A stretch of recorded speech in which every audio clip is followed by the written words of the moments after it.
외상 트라우마는 외부의 충격에 의해 자신에게만 발생하는 강력한 트라우마입니다.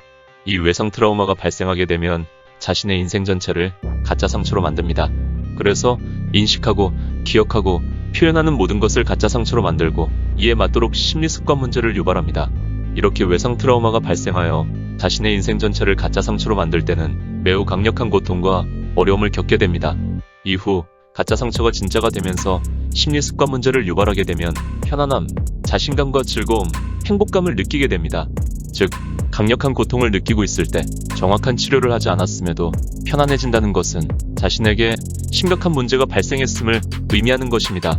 이것은 평생에 걸쳐 중증 심리장애, 위중증 심리장애, 정신병증의 순서대로 악화됩니다. 그래서 외상 트라우마가 발생한 후 치료하지 않으면 무조건 불행한 인생을 살거나 파멸의 인생을 살게 되는 것입니다. 근래에는 특히 모든 곳에서 외상 트라우마의 피해자에게 치료가 아닌 가해자가 되도록 권장합니다. 수많은 사람들이 자신들의 이익만을 위하여 파멸의 방법을 권하고 있고 이들에게 속아서 스스로 가해자가 되는 사람들도 부지기수입니다.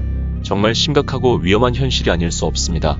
외상 트라우마는 크게 배우자의 외도에 의한 외상 트라우마, 의미관계 또는 가족관계에 갑작스러운 사별에 의한 외상 트라우마, 성폭력 피해에 의한 외상 트라우마, 가치붕괴, 가치추구의 상실에 의한 외상 트라우마, 특정한 사건 사고와 질병 후유증에 의한 외상 트라우마 등으로 구분해 볼 수 있습니다.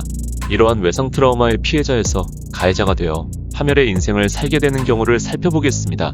외상 트라우마가 치료되지 않으면 그 어떠한 방법으로든 무조건 중증 심리장애, 위중증 심리장애, 정신병증으로 점점 악화됩니다.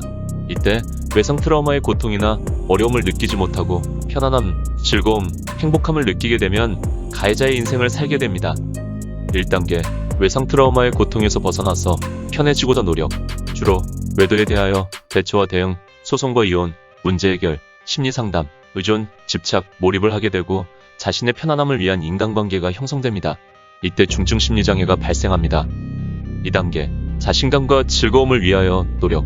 주로 특정 대상에 의존, 집착, 몰입을 하게 되고 자신의 자신감과 즐거움을 위한 인간관계가 형성되면서 중증 심리장애인 관계 중독이 발생하여 악화되거나 위중증 심리장애인 분노장애 또는 히스테리가 발생합니다. 이때부터는 자신의 즐거움을 위하여 타인에게 피해를 입히게 됩니다. 3단계, 자신의 이익과 만족을 위하여 타인에게 피해를 입히는 노력. 주로 타인에 대한 분노, 공격, 파괴, 강력범죄를 저지르면서 자신의 강력한 쾌락을 추구합니다. 그러면서 자신의 목적에 필요한 인간관계가 형성됩니다.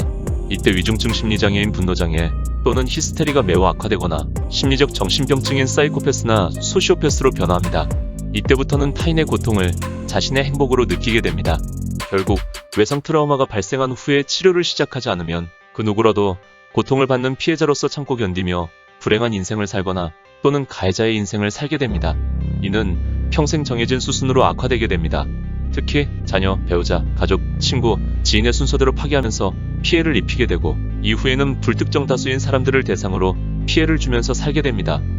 여러분은 외상 트라우마가 얼마나 위험하고 무서운 것인지 알아야 합니다.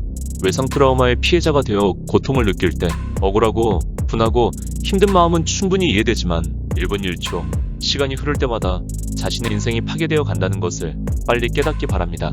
그렇기 때문에 늦기 전에 즉시 자신의 외상 트라우마부터 치료하여 회복한 후 행복한 인생으로 전환해야만 합니다. KIP 마음치료는 여러분의 외상 트라우마를 치료하는 유일한 자가치료법이고 이는 여러분의 행복한 인생을 위한 유일한 시작입니다.